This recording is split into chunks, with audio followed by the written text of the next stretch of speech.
Okay, here we are again.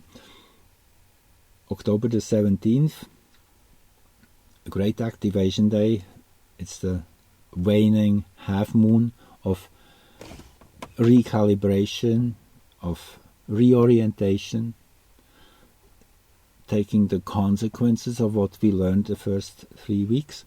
And just on the heel of this third quarter moon, here we go again, that is today. So at the heel of it is the Astrea-Ceres opposition. Okay, what does that mean? These are two asteroids. Astrea is the, let me first point them out where they are here in the charts.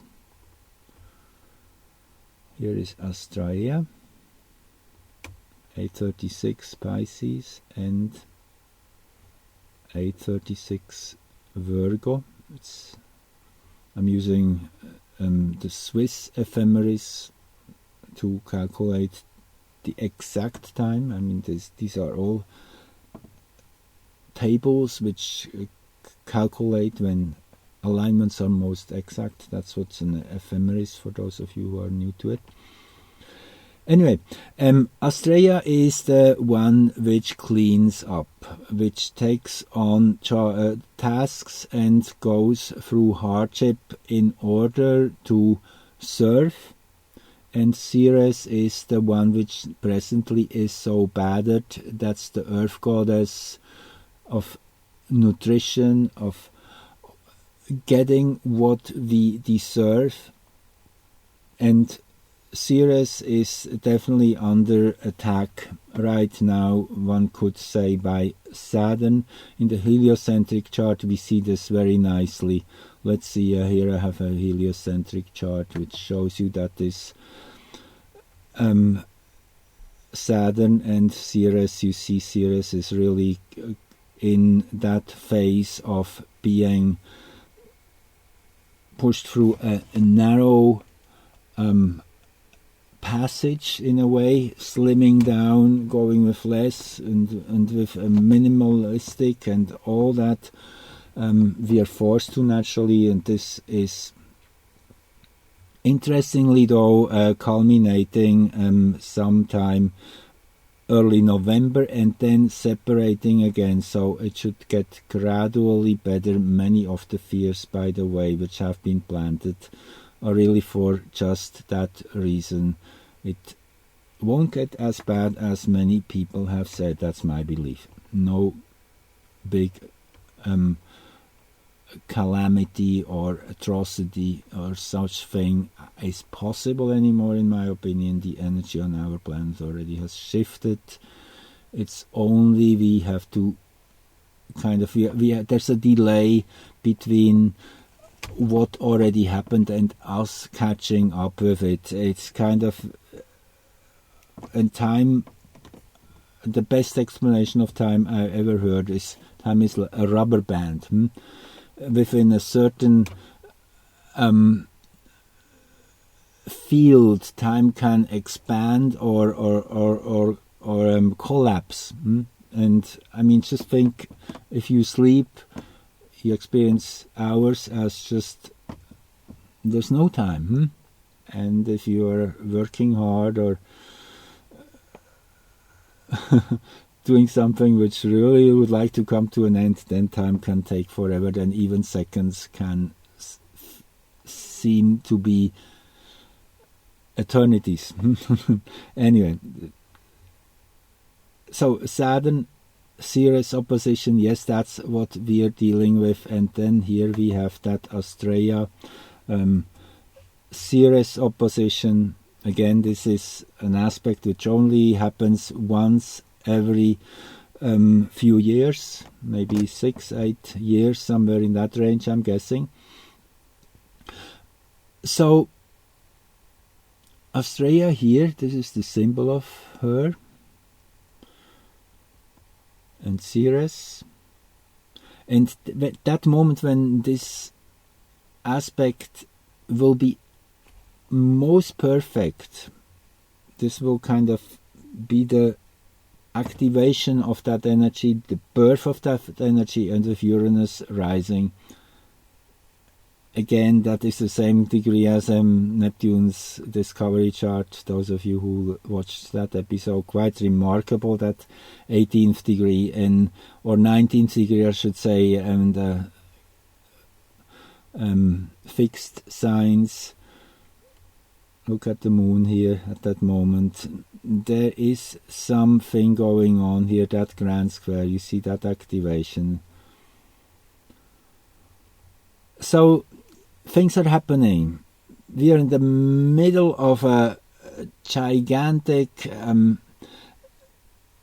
coming to terms with, in a way, and at the same time, as we come to terms with this, is really the important part, the not so nice part, but naturally out of it follows all the logical conclusions of how to deal with it.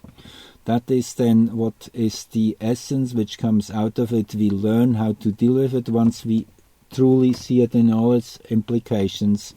So that is really the first phase which we are really just getting into. It's still a wading into. Again, the 23rd Saturn's station is definitely a marker, but I think it still will be another 10 days or so into early November, November the 2nd, as I mentioned in my last video. I see being the day of action, of really shifting paradigms.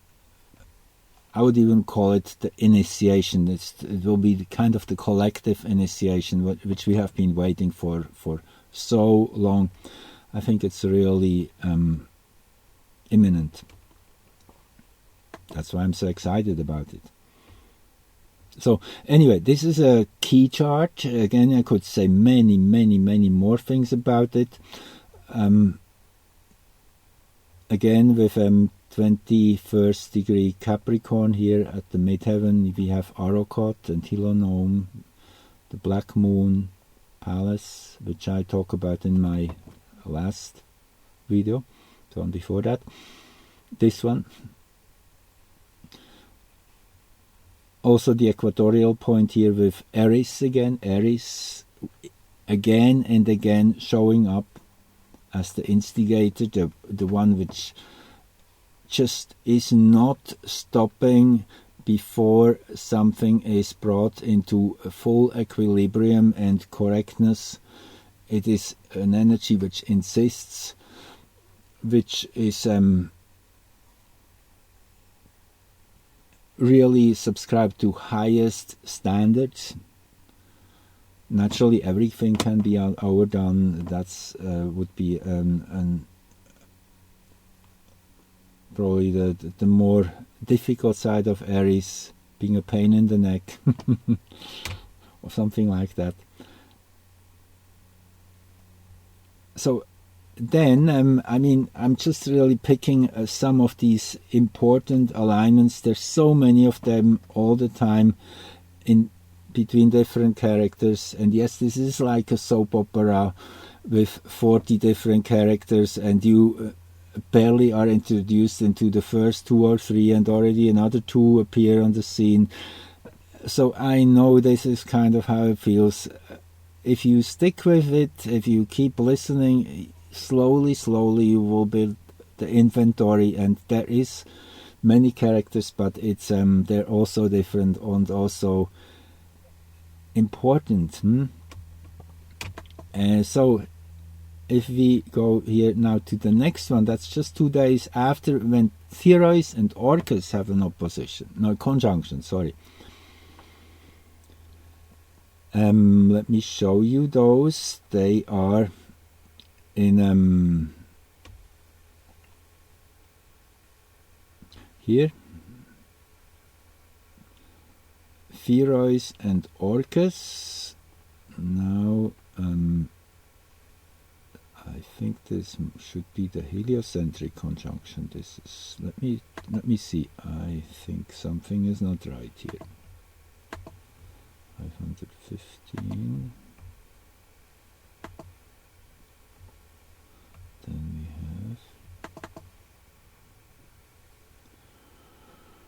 Okay. Yes, heliocentric. Okay, I did not.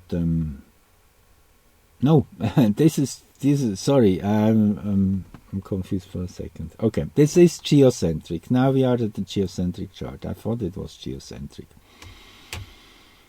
1444. This again is a meeting of two very slow-moving objects. Orcus takes over 300 years, is in the category of Pluto, or somewhere in that range. 250, 300 years. Theoris is faster. Theoris is about 35 years, is a centaur. So Orcus is the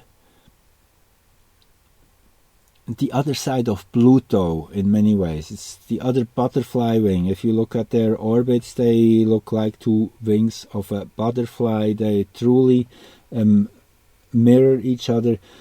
So Orcus is about very deep stuff. It's linked to ritual, and it is also the energy of alchemy, of intentionally shifting energies by doing witchcraft and magic. So that there's lots going on there with Orcus as a lord of the underworld, and Theros is the energy of a mother bear. This is a very instinctual energy of standing up for what is right, for standing up for our children, for those who are weak and not able to stand up for themselves. It is that heart connection which the mother bear has with her cubs. It's nature's call in many ways. It's a natural force. So all that together said, this is an activation again, an activation of using this nature's intelligence, as Jacqueline Hobbs calls it, nature's intelligence system. It's really, it is a living entity, nature, and we are part of it. The more we are aligned with it, the easier things go. Then we are in the current. That's kind of what it is. So anyway, this is an important chart. You see, you have again the 20th degree of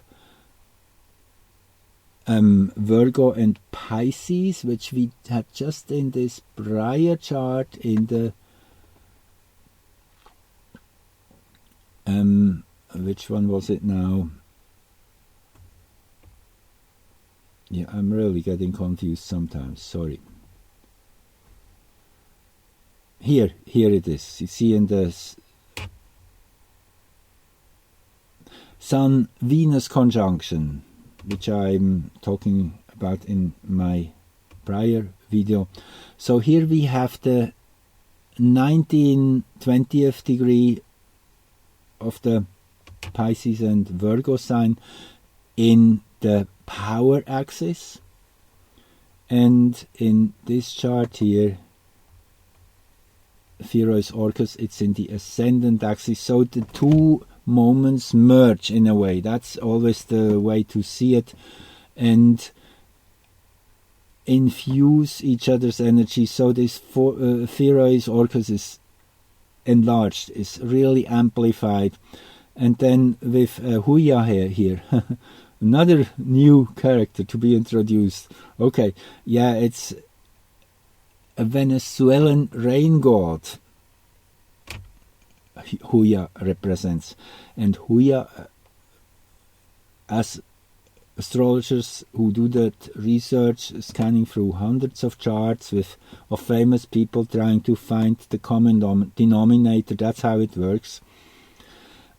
It's all empirical, so they come to conclusions, and very often the name the astronomer, or actually always, there's always an amazing synchronicity between the name the astronomers choose, which is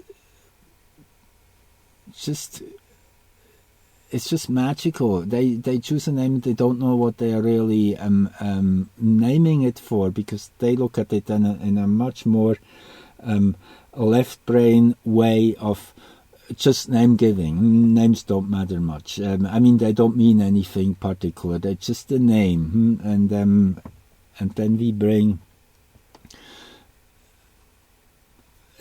all the other levels in of looking deeper at the sound of the word, and then the character which is connected to it, and all the layers of that character's expression, because each character is a symbol. So it really adds on many dimensions. That's then the right brain, naturally, the intuitive mind. So Huya is about making peace with the past. That's one of the basic meanings of going back and resolving, tying loose ends. It's often showing itself during therapy, of working through trauma and all kinds of dark themes, totally matching here this place. Then the 20th degree of Virgo happens to be the black moon position of the United States, so this in itself is yet another level. I should really show you this chart quickly, then you see what I'm talking about. Just takes me 1 second.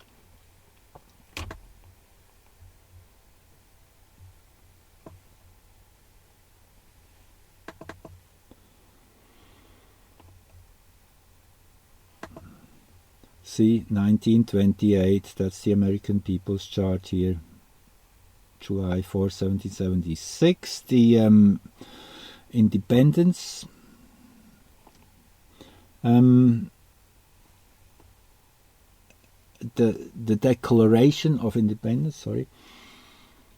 When the 13 states finally had worked out through all the details and were at the point of signing it. That's what this time reflects. 5:14 p.m. They have been debating over it, polishing all the little details. People still had some different ways of wanting to say it, I guess. Coming all onto the same page and then starting the signing process. This time has been rectified by none the less than Dane Rudyard. Is also known as the Sibley chart, and it is probably the most commonly used time and date for the United States. I talked about this chart, and I will do a video particularly focused on what is to be expected over the next few weeks.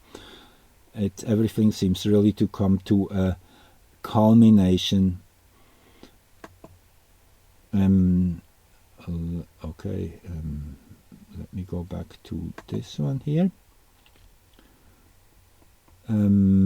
Yeah, just here we were, right? The 19th degree, 20th degree of Virgo, super important. So that black moon gets super activated, means it's kind of starting to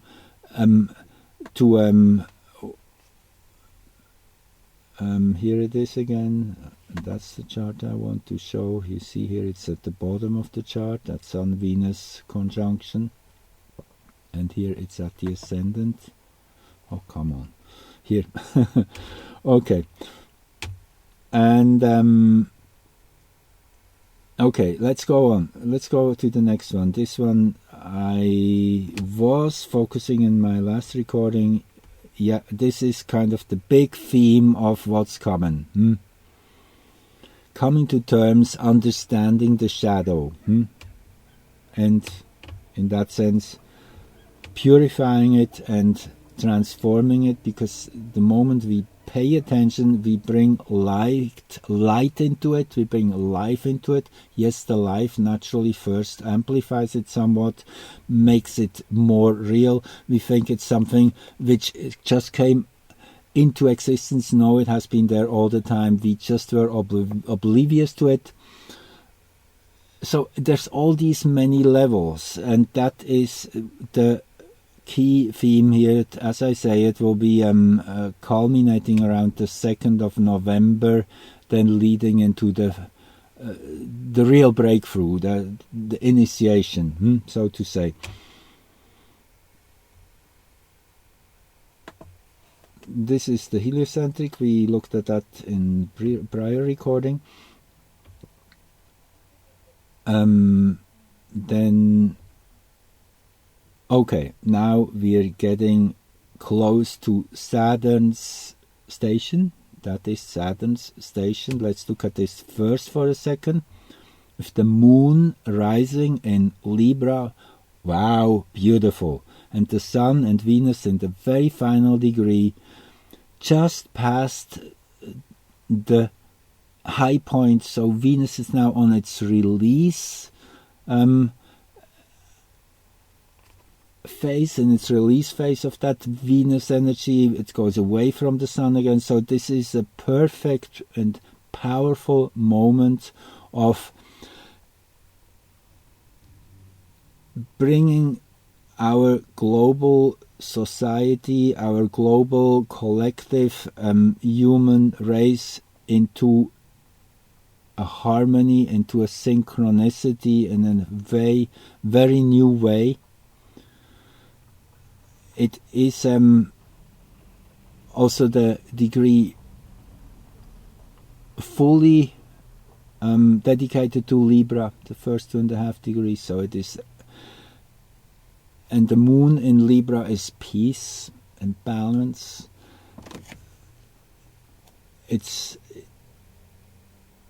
the waves have calmed down. That's kind of what it feels at best. Now, yes, this is not naturally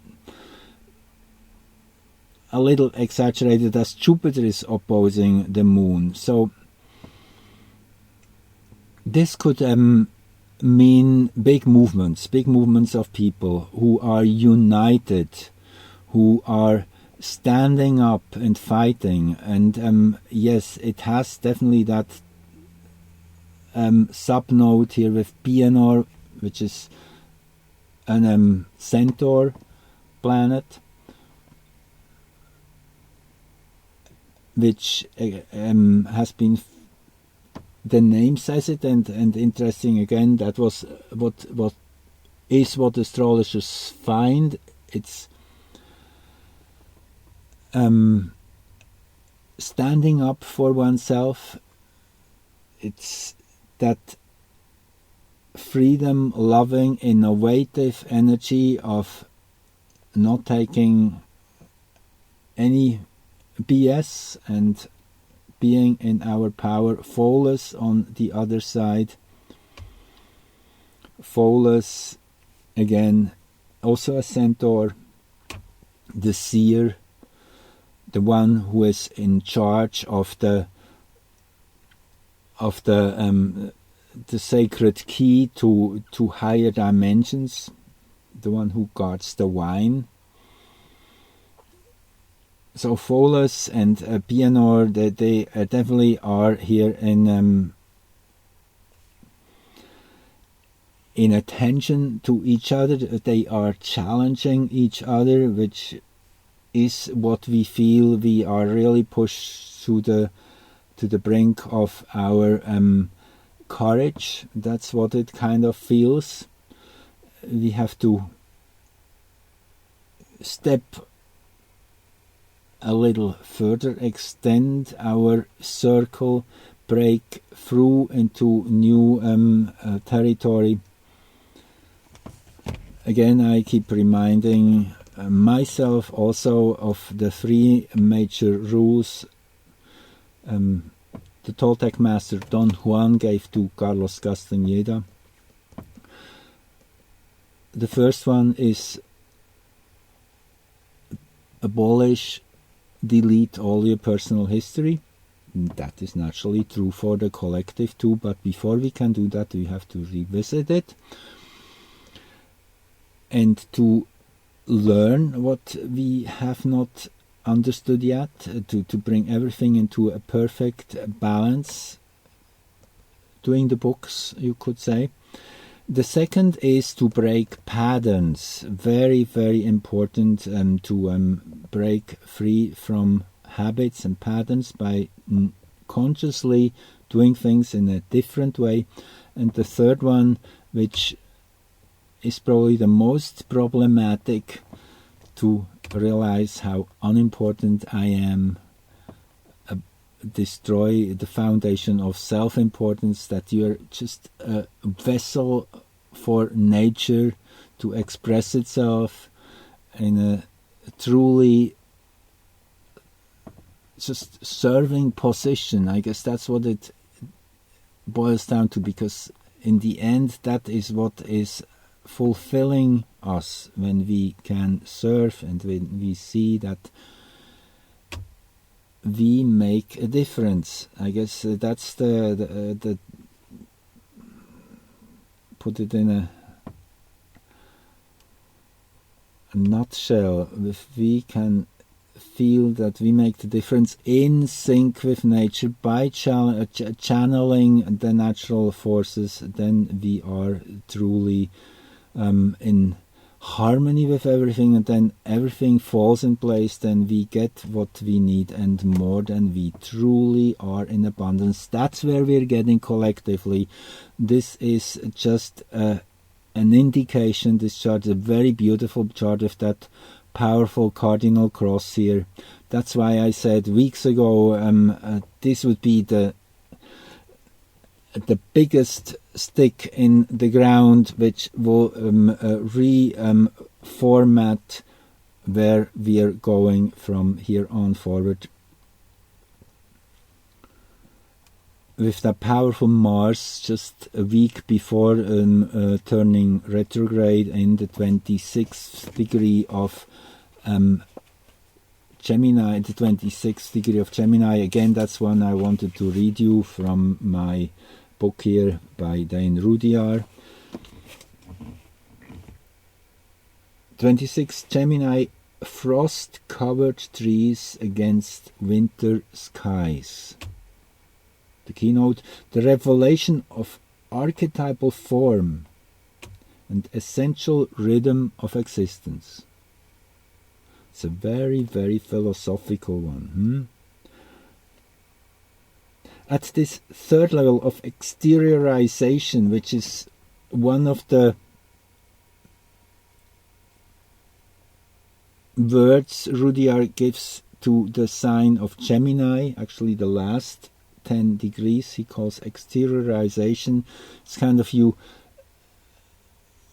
have to stand away from the mirror to see yourself. It's kind of, that's the feeling. It's a separation for a certain purpose of recognition.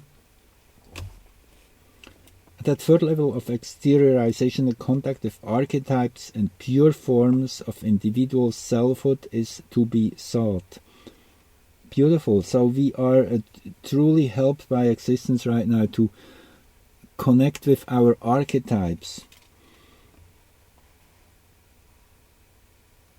And also with the characteristic images, the ur-symbols of our culture. Essentialization is the keyword here.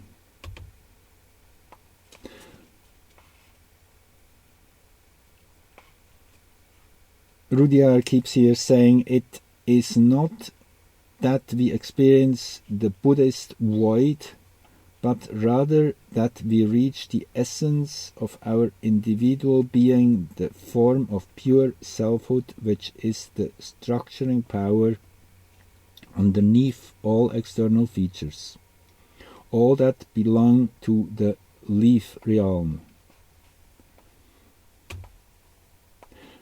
It's the structuring power underneath all external features. I like that a lot. So there's something really at the core is reformatting itself, which then will naturally express itself in different manifestation. And that is the degree Mars is turning retrograde. That's, I mean, months ago I did a video. You can go back to Mars in Gemini, as it's there till March 2023, so for a very long time.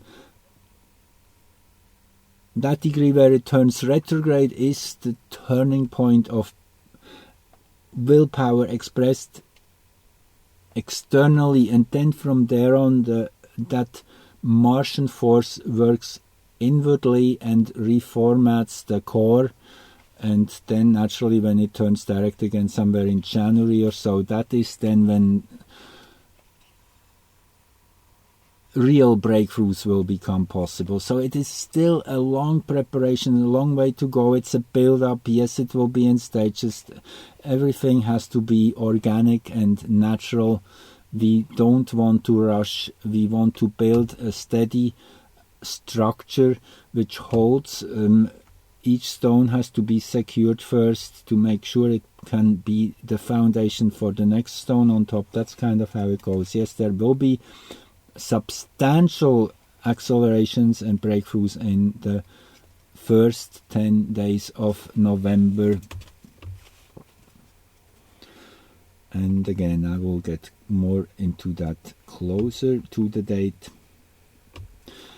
So this is this Mars, very powerful in this turning chart of Saturn.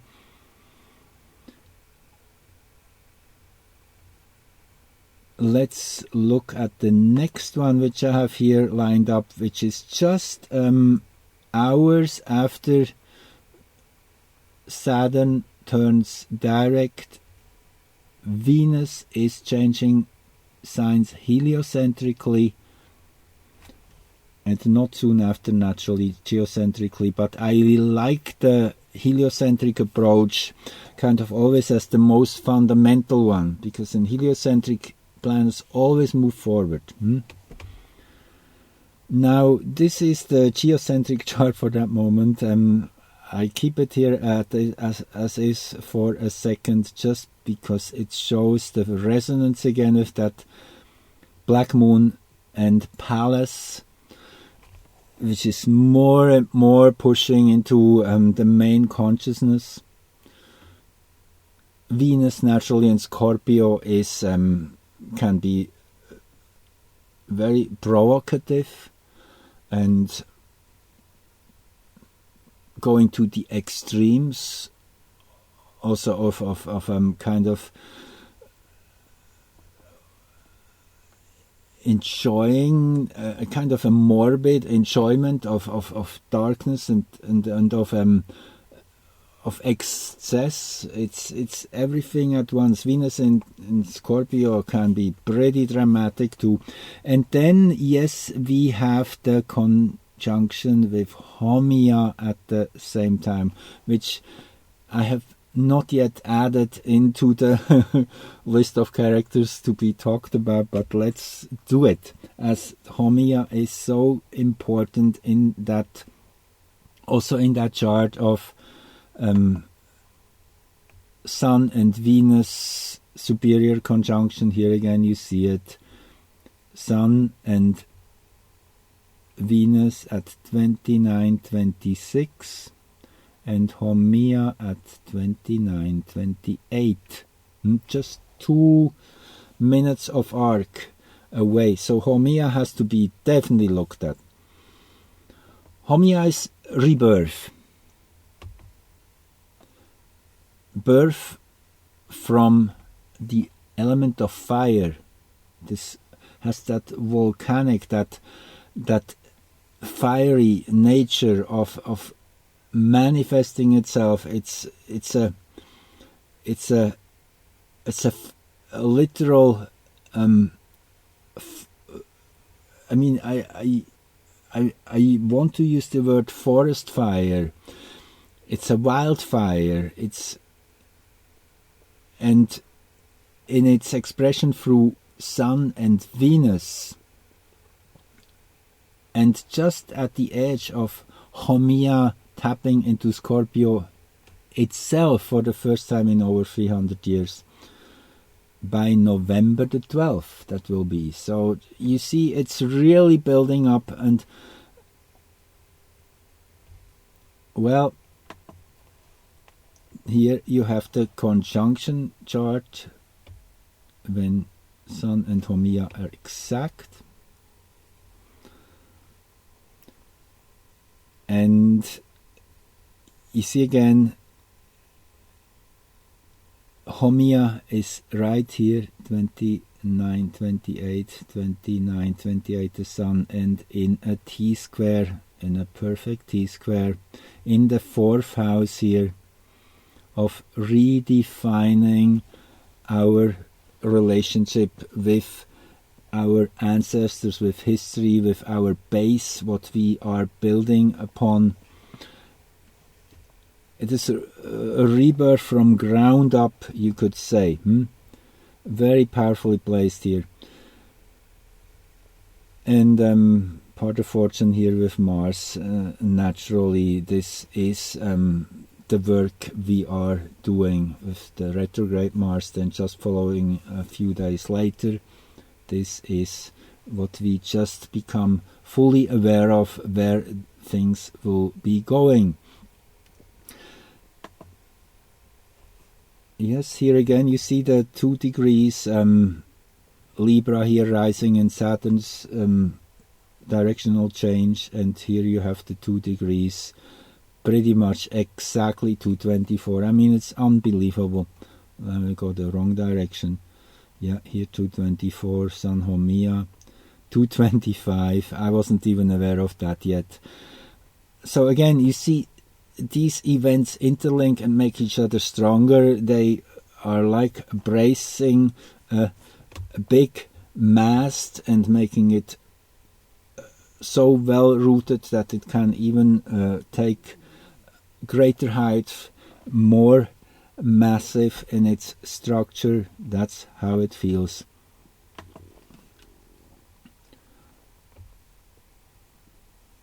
So yes, then we go into the solar eclipse of the 25th, and prior to the eclipse there is a Mercury occultation. Mercury occultation in the 21st degree of, actually I have the chart here, I should show you quickly. I have it here, just not opened yet.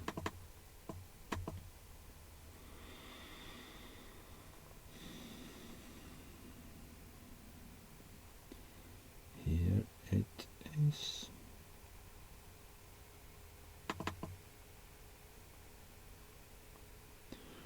(21:20) when Mercury disappears behind the moon. This is a rare event, only happens a few times every few years. So this is pretty much here at the center of the eclipse, Mercury, and where it had its occultation. Again, Mercury, really we're pushed with our nose onto what is to be absorbed, what is to be understood. It's rubbed into our face, and naturally both extremes, the fake as well as the real, and it is us who have to make the discernment what is real and what is not. Everything is overblown, I mean, yes, truth, you would say, cannot be overstated. However,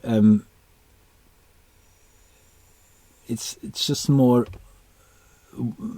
Sometimes you have to add more volume to reach someone. I guess that's what it is. It is just that the button is really turned to the extreme here. On that sense, very, very soon.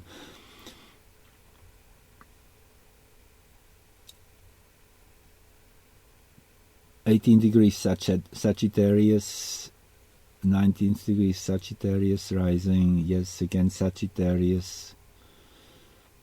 And then during the eclipse, you won't believe that during that eclipse, Venus disappears behind the moon as well. So the Sun and Venus both at the same time will be hidden behind the moon for a while. And I have you the graphs here. I thought this was impressive, a little bit visual. Let me see where it is. Here it is.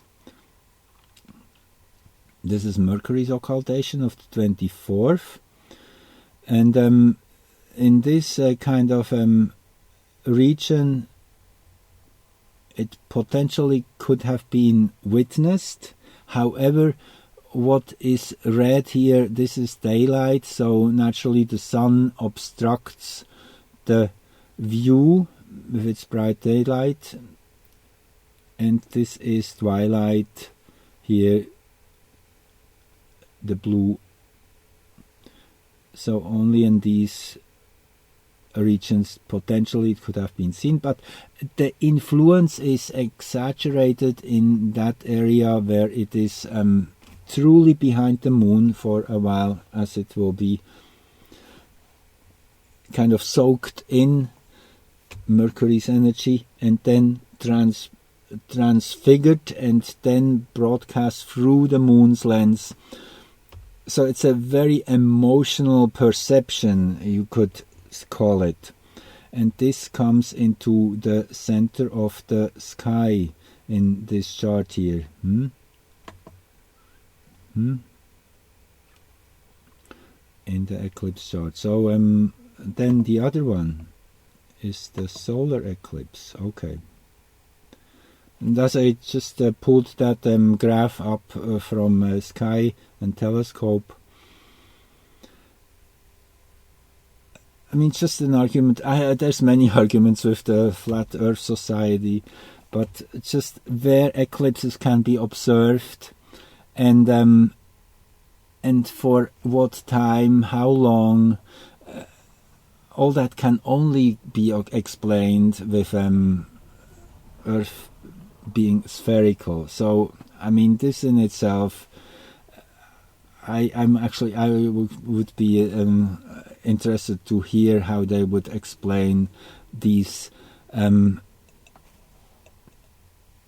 this will be verified by many scientists who are observing it. Naturally, not that science is a reputable thing anymore.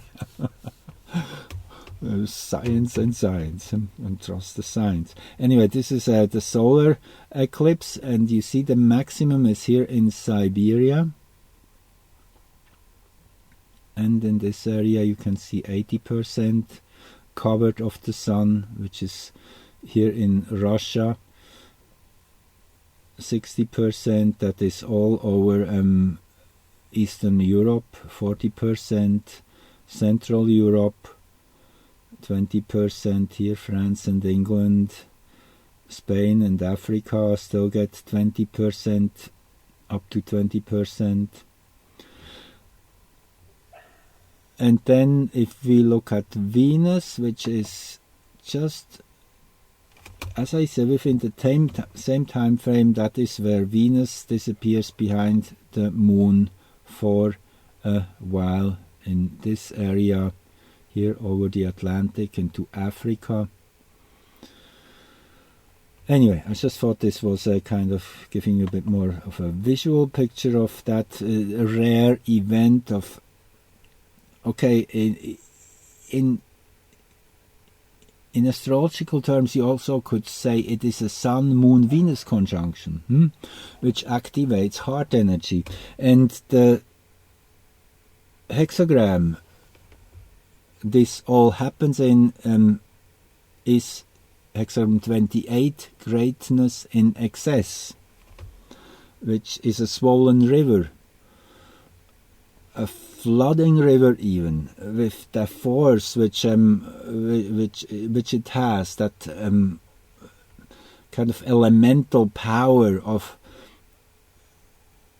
not of too much. So this in itself is very interesting. Also, another picture is the beam above a door, which is bowing because of the strong weight. It's definitely a very emotional energy in Scorpio, of coming to terms with that emotional power, which can be overbearing and overpowering. So in itself, this is a very, very special eclipse, again bringing in Venus as the main character, which links back to what I said about the prime importance of that Sun-Venus superior conjunction with the black moon and Pallas here rising, which I start with in my last video. Anyway, let's see what else I have here, which I wanted to talk about. We talked about this for a while. That is then when Venus enters Scorpio a few hours later, after Saturn stations on the 23rd. This is the eclipse, and then one day after we have a Pallas Hygeia opposition. Just one more quick look at this chart, why I'm including this. Look at the ascendant here, 10 degree 22 Sag, and then the one it leads up to is when Jupiter re-enters Pisces. Yes, going back to its own sign Pisces on the 28th of October. The moon is at this position, 10 degrees and 48. So these again are two events which are resonating strongly with each other. Pallas is here, 1847 Gemini, 1847 Hygeia. I would translate this as the true understanding of the importance of health and well-being, and the all which is connected to that, also justice and truth in terms of matters related to health and well-being. So there's a lot there hiding with Jupiter and Chiron here at the bottom of the chart. This is about a big healing process to be initiated, and Jupiter will be going toward Chiron here in this heliocentric chart over the next year or so, traveling past this degree. So it is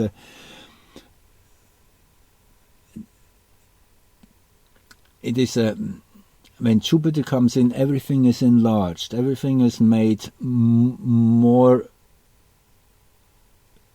big and bright and grand. So it is a grand healing, you could call it, which is here indicated.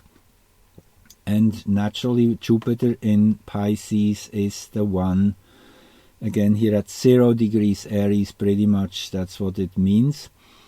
Re-entering Pisces, 30 degrees Pisces. The last few months here in its own sign.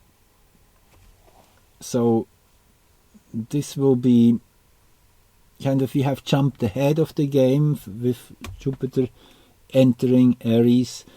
We started on something new and laid foundations to many projects, and now as Jupiter goes back once more into Pisces, it's like now revisiting the completion of the earlier phase, which means